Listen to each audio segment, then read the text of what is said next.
Endiki mavzu hürmetli vatandaş, bugün sizlerge 2019 yıl 3. ayının 21. günü haftıki Perşembe. Mavzu bunda Prezident Trump hükümeti Cumhur'dan import kılıngan tuarlardan davamlı baş alıdığan boldu. 4. ayının ahırda soğudu gelişimi imzalanışı mümkün. Mavzulu haber 3. ayının 21. günü Amerika avazdan Xitay Tülüp programını ilan kılın. Haber mındak başlandı. Washington. Prezident Trump 20. günü yani haftanın 3. günü mındak görsetti. Benim hükümetim uzun vakitçe yani yeme koyulgan bacılı şekli boyunca Cumhur'dan import kılıngan tuar mallardan bacalıdır. Anda özgürlüktü mü vatandaş? Siyaset özgürlük ketken az. Prezident Trump Ohio ştatını ziyaretke bağında Aksaray'ın muhbirleriga mındak görsetti.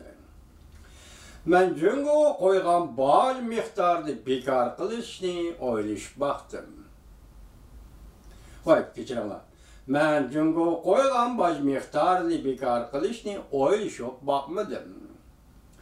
Prezident Trump mındak görsetti. Biz tamoyda becini bekar kılımız, davat kılımız yok. Biz uzun müddetlik bir vakit içinde devamlı baj koyumuz, davatımız. Eğer biz yani iki devlet kelişim imzalayalıysak biz Cumhur'un kelişimge amel kılışını kapaletki iyice kılışımız gerek. İki devlet oturusunda kelişim imzalansalar ve kapaletki iyi oluşlar. Wall Street gazeteminde haber kıldı. Amerika kıymeti 200 milyar 500 milyon dolarlık Cumhur'dan import kılıngan tuar mallarga baş koydu. Bu yılki 3. ayının 1. günü geçe iş tamamlanmasa şundak baş koyumuz degen gap esimizde var vatandaş. Bu Cumhur'un Amerika'ya eksport kılgan umumun normasının yerimini teşkil kılıdır. Digelliktir.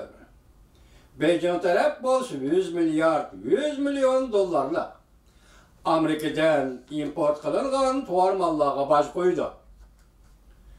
Amerika'nın Cumhur'a eksport kılgan, bu demek Amerika'nın Cumhur'a eksport kılgan tuar mallarının 90%'ni egelleydi degelliktir. Yani 90%'i Amerika mallarının 90%'i baş koydu degelliktir.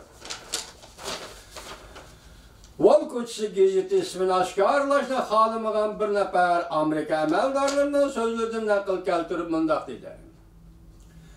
Amerika Cumhur'u soğudu söhbeti ahırlı şey dep kaldı. Haberde mındak görüstüldü.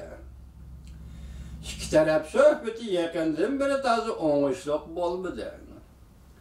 Prezident Trump'ın Vietnam'da Kim Jong-un'la söhbet zalida taşlap çıkıp gitişi buna bir sebebi idi. Söhbet Cumhur Amerika oturusunda tazı oңuşluk bolmadı. Bunun sebebi Prezident Trump Vietnam'ın Hue şehrinde söhbet meydanında Kim Jong-un'la taşlap koyup çıkıp gittiydi.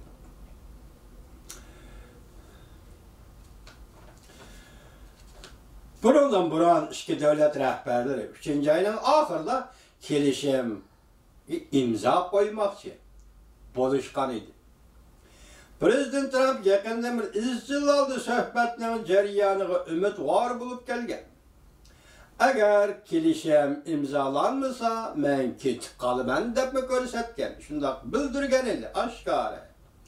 Tahlilçiler mındak hesapladı. Prezident Trump'ın diğerleri söhbet mahareti, yani söhbet taktikisi buluş gerek. Wall Street gazeteminde görset, iki taraf hal kılıdığan yani bir mühim mesele var. Yani kelişimni kanda icra kılış meselesi, kelişimni imzalap boğandıkken bu kelişimni kanda icra kılış meselesi. Hem de allakaçan ilişki başlayan tamoyni becini kandak çürüş meselesi. Yani allakaçan bekitilgen tamoyni becini hem de kandak çürüş meselesi. Söhbet koyulup atkan mesele. Növbette Amerika Cumhuriyeti import kılıngan 200 milyar 500 milyon dolar kıymetindeki tovar mallara 10% 25% geçe bacalı. Hazırlıkçı ele batkın 10%'lik baş. Buna da koyuverse 25%'ın bacalışımı.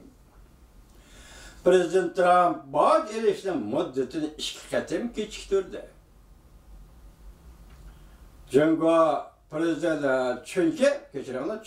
prezident söhbet oңuşluq boluvatıdı dep hesapladı. Ötken yıl 9. ayda Amerika 200 milyar dolar kıymetindeki Cumhur tovarlarına 10%'ın baş koyduğunu ilan kıldı.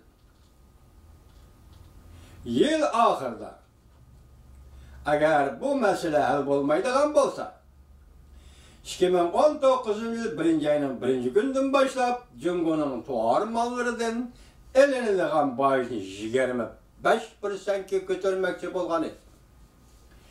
Lekin Buenos Aires şehirde ötküzülgen söhbette, yani söhbet için 3 ay möhlet verildi.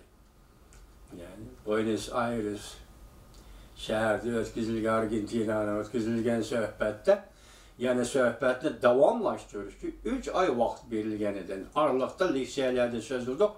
Bu vaktla kandak özgürlük geldi sizlerinin haberler var. Endi bugünlerden başlap kelişki başlayan haberler karısak Amerika Cumhuriyeti söhbeti yeniler.